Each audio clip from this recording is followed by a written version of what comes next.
भेड़ चराते चराते नजीम को काफी समय बीत जाता है। एक दिन नजीम अपने आप को शीशे में देखता है तो वो बूढ़ा हो गया था। वो अपनी दाढ़ी को देखकर रोने लगता है। तभी शेख शीशे को तोड़ देता है। नजीम टूटे हुए शीशे से अपनी दाढ़ी बनाने की कोशिश करता है लेकिन नहीं बना पाता और बहुत खूंट खूंट कर रोने लगता है और वहाँ से भागने का डिसाइड करता है। नजीम भागते हुए एक चट्टान पर पहुँच जाता है। तभी उसकी नजर गिद्ध के झुंड पर पड़ती है जो किसी को नोच कर खा रहे थे। नजीम को दूर से कुछ दिखाई नहीं दे रहा था तो वो पास जाकर देखता है तो वहीं बूढ़ा आदमी था जो भेड़ चराया करता था। तभी उसके ऊपर जंगली गिद्ध हमला कर देते हैं। नजीम कपड़े से उन्हें भगाने की कोशिश करता है लेकिन वह नहीं भाग रहे थे और नजीम को बहुत ही बेरहमी से नोचने लगते हैं। फिर नजीम किसी तरह से उनसे दूर चले जाता है। अब अगली सुबह नजीम भेड़ चराने जाता है। वो देखता है कि उसके आसपास कोई नहीं था और वो वहाँ से भागने लगता है। तभी सभी भेड़ बकरी जोरों जोरों से चिल्लाने लगती हैं जिससे शेख नजीम को भागते हुए दिख जाता है। शेख उठ पर बैठकर नजीम का पीछा करने लगता है। नजीब अपना पूरा दम लगाकर भाग रहा था। तभी शेख गोली से नजीम पर हमला कर देता है। किस्मत से गोली नजीम के बगल से निकल जाती है। नजीम शेख को देखकर घबरा जाता है। शेख बड़े ही बेरहमी से नजीम के दोनों पैर तोड़ देता है। नजीम बेचारा चिल्लाता रह जाता है लेकिन शेख उस पर थोड़ा भी रहम नहीं करता और उसे भेड़ के साथ बांध देता है। अब अगली सुबह नजीम बहुत सी भेड़ को लेकर रेगिस्तान में चराने जाता है। तभी नजीम देखता है कि वहाँ पर बहुत तेज तूफान आने वाला होता है। नजीम सभी भेड़ों को लेकर सुरक्षित जगह पर ले जाने लगता है। तभी जोरों से बर्फ की बरसात होने लगती है। नजीम किसी तरह से सारी भेड़ों को एक चट्टान के नीचे लेकर आ जाता है। उसे भूख लगने पर वो अपने जेब से रोटी को निकालता है। सभी भेड़ों को भूखे देखकर रोटी को भेड़ों को खावाने लगता है और बची हुए रोटी को खुद खाता है। तभी चट्टान के अंदर नजीम को एक गुफा दिखती है। नजीम उस गुफा से होते हुए दूसरी ओर निकलता है जहाँ कोई गाना गा रहा होता है। तभी नजीम की नजर किसी पर पड़ती है। वो कोई नहीं बल्कि नजीम का दोस्त हकीम हो। वो दोनों एक दूसरे को पाकर बहुत रोते हैं। बेचारे हकीम की हालत भी नजीम की तरह हो गई थी। हकीम रोते हुए कहता है, भैया हम मर जाएंगे यही, लेकिन यहाँ से कभी नहीं भाग पाएंगे। वो दोनों एक दूसरे से बातें करते हैं कि कितने साल बीत गए लेकिन उन्हें कुछ नहीं पता। हकीम अपने शेख की आवाज सुनकर जाने लगता है और कहता है, भैया कल हम यहाँ पर ही मिले गए। अब अगली सुबह नजीम उठ को चराते चराते वही जगह पर आता है जहाँ उसे हकीम मिला था। हकीम दूर से कागज में कुछ लिखकर इशारा करते हुए उस कागज को रेत से दबा कर वहाँ से चले जाता है। नजीम लगड़ाते हुए भागकर उस कागज को लेने जाता है। तभी जोरों से हवा चलने की वजह से कागज उड़ जाता है। तभी नजीम का शेख वहाँ पर आ जाता है। नजीम शेख को देखकर डर के मारे बैठ जाता है। कागज उड़ते हुए एक सूखे पौधे पर गिर जाता है। नजीम डरा हुआ था कि शेख उस कागज को न देख ले। शेख सऊदी में उसे डांटकर वहाँ से चले जाता है। नजीम भागकर उस कागज को किसी तरह से पकड़ लेता है। उसमें लिखा था, भैया उस दिन शेख ने मुझे बहुत मारा लेकिन मुझे तुमसे मिलकर बहुत खुशी हुई। मैं यहाँ कुछ दिन पहले ही आया हूँ। मेरे साथ यहाँ एक अफ्रीकी है जो यहाँ के सारे रास्ते जानता है। उसने हमारी मदद की तो हम यहाँ से भाग सकते हैं। नजीम उस पत्र को पढ़ के भावुक हो जाता है। दूसरी ओर हकीम का दोस्त अफ्रीकी वहाँ से भागने का रास्ता देख रहा होता है। अफ्रीकी हकीम को रास्ता दिखाते हुए कहता है, हम उस रास्ते से यहाँ से भाग निकलेंगे। हकीम बहुत खुश होता है। नजीम उठ को चारा पानी देकर आजू बाजू देखता है, कोई उसे देख तो नहीं रहा है और उसी जगह हकीम से मिलने आता है। अफ्रीकी नजीम को गले मिलते हुए अपना परिचय देता है, मेरा नाम इब्राहिम है। हकीम नजीम को बताता है कि कुछ दिन बाद मेरे कफिम के बेटे का निगाह है, वो यहाँ पर नहीं रहेगा। जब हम मौके का फायदा देखकर भाग जाएंगे। रात के समय सभी शेख लोग चिकन की पार्टी कर रहे होते हैं। तभी गाड़ी से नजीम का शेख आता है और नजीम को खाने के लिए मिट देता है। नजीम उन बेचारे बकरियों को देखकर उस मिट को नहीं खाता। नजीम बस इंतजार कर रहा था कि वो सभी जल्दी से यहाँ से जाए। अब अगली सुबह शेख नजीम को रुखी सुखी रोटी देकर कहता है, सभी भेड़ों का ध्यान रखना, हम शाम तक आ जाएंगे। ये कहकर वहाँ से चले जाता है। नजीम उनको जाते देख बहुत खुश होता है और अपने पूरे कपड़े निकाल कर नहाने जाता है। नजीम को यहाँ आए कई साल बीत गए थे लेकिन वो कभी भी नहीं नहाया था। नजीम जल्दी से जाकर अपने वही कपड़े पहन लेता है जो वो यहाँ पहन कर आया था। उसे पेंट भी ढीला पड़ने लगा था। वो बोरे की रस्सी को निकाल कर अपने कमर में बांध लेता है और सभी उठ को चारा खिलाते हुए कहता है, मैं यहाँ से जा रहा हूँ। नजीम की बातें सुनकर उठ के आंखों से आंसू आ जाता है। नजीम को सभी भेड़ बकरी से प्यार हो गया था। वो उन्हें छोड़कर नहीं जाना चाहता था। तभी हकीम भी वहाँ आ जाता है। हकीम नजीम को कहता है, इब्राहिम बेग ले जाने को मना कर रहा है, बेग को यहीं छोड़ दो, नहीं तो उन्हें पता चल जाएगा कि हम भाग रहे हैं। नजीम उनकी जरा सी भी नहीं सुनता और खुशी के मारे बेग को लेकर लगड़ाते हुए जल्दी जल्दी भागने लगता है। यहीं से उनका सफर शुरू हो जाता है। उन्हें भागते भागते रात हो जाती है और वो लोग काफी थक जाते हैं। उन्हें बहुत जोरों से प्यास भी लगी होती है। तभी उनकी नजर एक टेंट पर पड़ती है। हकीम इब्राहिम को पानी लाने को कहता है। इब्राहिम कहता है, तुम दोनों यहाँ पर ही रुको, मैं पानी लेकर आया। इब्राहिम जल्दी से जाकर पहले तो अपनी प्यास बुझाता है और एक डोल भरकर पानी ले जाने लगता है। तभी शेख इब्राहिम को पानी ले जाते देख लेता है और उनके ऊपर गन से हमला करने लगता है। भागते समय नजीम का बेग वहीं पर छूट जाता है। वो लोग वहाँ से भागने में किसी तरह से कामयाब हो जाते हैं। नजीम नींद से जागता है और देखता है कि वो लोग भागते भागते बीच रेगिस्तान में पहुँच चुके हैं। हकीम इब्राहिम से पूछता है, यहाँ से रोड कितना दूर है? इब्राहिम बताता है, रोड यहाँ से बहुत दूर है। तभी नजीम नजीम को कुछ दूरी पर पानी दिखाई देता है। हकीम को आभास होता है कि उठ पानी पी रहा है। हकीम भागकर पानी पीने जाता है। इब्राहिम उसे मना करता है, वहाँ पर कोई पानी नहीं है। हकीम वहाँ जाकर देखता है कि वहाँ पर जरा भी पानी नहीं था, बल्कि मरे हुए ऊंट का शव पड़ा होता है। हकीम डर के नजीम को गले लगा लेता है। इब्राहिम कहता है, मैंने बोला था यहाँ कहीं भी पानी नहीं है। कुछ दूर चलने के बाद वो लोग नमाज पढ़ने बैठते हैं। तभी रेत से बहुत सारे सांप निकलने लगते हैं। इब्राहिम सांप को निकलते देखकर हकीम को दूर लेकर कूद जाता है, जिससे वो दोनों की तो जान बच जाती है। लेकिन नजीम उन सांप के झुंड के बीच फंस जाता है। नजीम उन सांप को देखकर भागने की कोशिश करता है, लेकिन इब्राहिम नजीम को हिलने को मना करता है, जिससे उसकी जान बच जाती है। ज्यादा चलने की वजह से नजीम के पैरों में छाले पड़ जाते हैं। उसे बहुत दर्द हो रहा था। इब्राहिम अपने जैकेट को निकालकर नजीम के दोनों पैरों में बांध देता है, जिससे फिर वो लोग दोबारा अपनी मंजिल के लिए निकल जाते हैं। तेज गर्मी पड़ने की वजह से हकीम बेहोश पड़कर रेत में गिर जाता है। नजीम जल्दी से इब्राहिम को बुलाता है। इब्राहिम नजीम को उत्साहित करके उठने को कहता है। हकीम गुस्से से उठकर इब्राहिम की कॉलर पकड़कर कहता है, आगे कुछ नहीं है, अगर वहाँ रुकते तो पानी नसीब होता। ये सभी भूखे प्यासे आगे की ओर निकल पड़ते हैं। अब हकीम चलने में असमर्थ था। इब्राहिम हकीम को अपने कंधे पर उठाकर आगे की ओर चलने लगता है। तभी नजीम की भी प्यास से हालत खराब होने लगती है। इब्राहिम अपने मंत्र से नजीम को सही कर देता है और उन्हें तेज गर्मी से बचाने के लिए अपने कपड़े से उन्हें छाह देने लगता है। बेचारे हकीम की हालत तो नजीम से भी खराब थी। इब्राहिम अपने पसीने को उंगली से हकीम को पिलाता है और फिर वो सभी एक साथ आगे की ओर बढ़ने लगते हैं। तभी दूर रेगिस्तान में हकीम को इमारत दिखाई देती है। हकीम खुशी के मारे दौड़कर इमारत की ओर भागता है। उसे लगता था कि वो रेगिस्तान से बाहर आ गया है। प्यास की वजह से वो सब कुछ भूल चुका था। इब्राहिम हकीम को भागने को मना करता है। हकीम इब्राहिम को धक्का देकर भागने लगता है और जमीन पर पड़े रेत को खाने लगता है, जिससे उसकी और भी हालत खराब हो जाती है। वो काफी चिड़चिड़ा बन चुका था। हकीम किसी की भी बातें नहीं सुन रहा था। तभी वह भागते भागते गिर जाता है और उसके मुंह से खून की उल्टियां होने लगती हैं। देखते ही देखते नजीम के सामने हकीम मारा जाता है। नजीम उसे मरते देख बहुत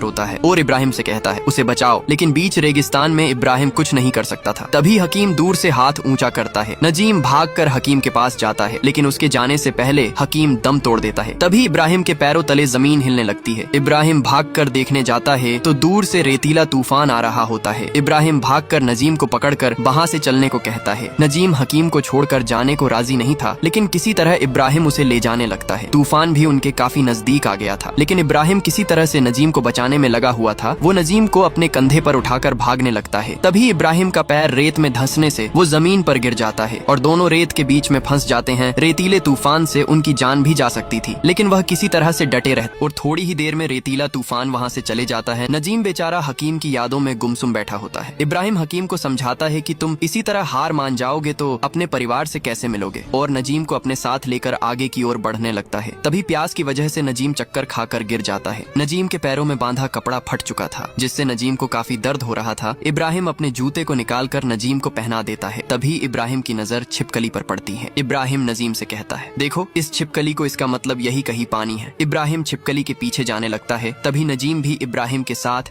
उस छिपकली के पीछे पीछे जाने लगता है। उन्हें दूर एक पेड़ दिखाई देता है। वो दोनों पास जाकर देखते हैं तो वहाँ सचमुच पानी होता है। नजीम भागकर पानी पीने जाता है। तभी इब्राहिम उसे पकड़कर पानी पीने से मना करने लगता है, क्योंकि वह पानी का दलदल था। नजीम की प्यास से हालत खराब हो गई थी। इब्राहिम कपड़े को पानी में भिगोकर नजीम को पिलाने लगता है, जिससे नजीम की प्यास बुझ जाती है। इब्राहिम को रेत में खाली शीशी की बोतल मिलती है। इब्राहिम बोतल में से रेत को निकाल कर रख लेता है। अब ये लोग फिर से आगे की ओर बढ़ने लगते हैं। भूख से इनकी हालत खराब हो चुकी थी। तभी कुछ ही देर में रात हो जाती है। अब अगली सुबह नजीम की आंख खुलती है तो उसे वहाँ दूर दूर तक इब्राहिम कहीं नहीं दिखता। तभी नजीम की नजर पानी की बोतल पर पड़ती है, जो इब्राहिम ही वहाँ छोड़ कर गया था। नजीम उस बोतल को लेकर धीमे धीमे आगे की ओर बढ़ने लगता है। भूख और प्यास से नजीम पूरी तरह से टूट गया था। तभी नजीम इब्राहिम के द्वारा दिए गए पानी को पीकर अपनी प्यास बुझाता है और जल्दी जल्दी भागकर आगे की ओर बढ़ने लगता है। तभी वो रेत से फिसल कर गिर जाता है और बिना हार माने उठकर भागने लगता है। तभी फिर से वह चक्कर खाकर गिर जाता है और उसके हाथ से बोतल फिसल कर लुढ़कते लुढ़कते सड़क पर आ जाती है। आखिर नजीम किसी तरह से सड़क तक पहुंच ही गया। नजीम कुछ देर बाद होश में आता है और लोगों से लिफ्ट मांगने लगा, लेकिन किसी ने उसे लिफ्ट नहीं दी। थोड़ी देर बाद उधर से एक कार गुजरती है। नजीम चिल्लाकर उसे आवाज लगाता है। तभी गाड़ी ने रिवर्स लिया और उसमें से एक शेख निकलता है। शेख नजीम को कार में बिठाकर पीने को पानी देता है। नजीम जल्दी से पानी पीकर अपनी प्यास बुझाता है और पीछे की सीट पर ही सो जाता है। थोड़ी देर में वह सिटी में पहुंच गया। शेख ने नजीम को कार से उतारा और वहां से जाने लगा। नजीम ने हाथ जोड़कर शेख को थैंक्स किया। नजीम की कोई भी मदद नहीं कर रहा था, क्योंकि उसकी हालत भिखारियों जैसी हो गई थी। तभी उसे कुछ भले लोग ले जाते हैं और उसे नहा धुलाकर बालों को काट कर तैयार कर देते हैं और उसे उसके परिवार से बात भी करवाते हैं नजीम बहुत रोता है, क्योंकि उसे अपने परिवार से बात करे कई वर्ष बीत गए थे। फिर उसे वेरिफिकेशन के लिए पुलिस स्टेशन ले जाते हैं क्रिमिनल रिकॉर्ड चेक करने के लिए। क्रिमिनल रिकॉर्ड चेक होने के बाद ही वह घर जा सकता है। तभी नजीम की नजर बाहर लटकी क्रिमिनल तस्वीर पर पड़ती है, जहाँ उसके दोस्त इब्राहिम की तस्वीर भी होती है। वेरिफिकेशन के बाद सभी कैदियों को पुलिस वालों ने लाइन में खड़ा कर दिया। तभी वहाँ पर कुछ शेख आते हैं। तभी उनमें से एक आदमी उन्हें बताता है, अगर इनमें से किसी शेख ने तुम्हें पहचान लिया तो तुम्हें मारते मारते यहाँ से वापस ले जाएंगे। तभी वहाँ पर फिर से कुछ शेख आते हैं, जिसमें से एक नजीम का भी शेख होता है। नजीम शेख को देखकर बहुत घबरा जाता है। उसे डर था कि अगर शेख ने उसे पहचान लिया तो वह फिर से उसे अपने साथ ले जाएगा। नजीम एक आदमी के पीछे छिपने लगता है। तभी शेख नजीम को देख लेता है और उसका कपड़ा पकड़कर जमीन पर गिरा देता है। नजीम शेख का पैर पकड़कर गिड़गिड़ाते हुए कहता है, मुझे वहाँ पर मत ले जाओ। शेख कोड़े से नजीम को मारने लगता है। बाद में पता चलता है वो सब नजीम का सपना था। तभी शेख नजीम को पहचान लेता है और उसे अरबी में कुछ कहकर वहाँ से चले जाता है। तभी बगल में खड़ा वही आदमी नजीम को बताता है, वो तुम्हारा स्पॉन्सर नहीं था, अगर होता तो वह कोड़ों से मारते मारते तुम्हें वापस ले जाता। किसी और के बीजा पर आने से उसने तुम्हें उठा लिया था। ये बातें सुनकर नजीम बहुत रोने लगा। उसके बाद नजीम को 3 महीनों के लिए जेल में रखा जाता है। 3 महीने पूरे होने के बाद उसे उसके देश वापस पहुंचा दिया जाता है। दोस्तों, ऐसी और इंटरेस्टिंग वीडियो देखने के लिए चैनल को जरूर सब्सक्राइब करें।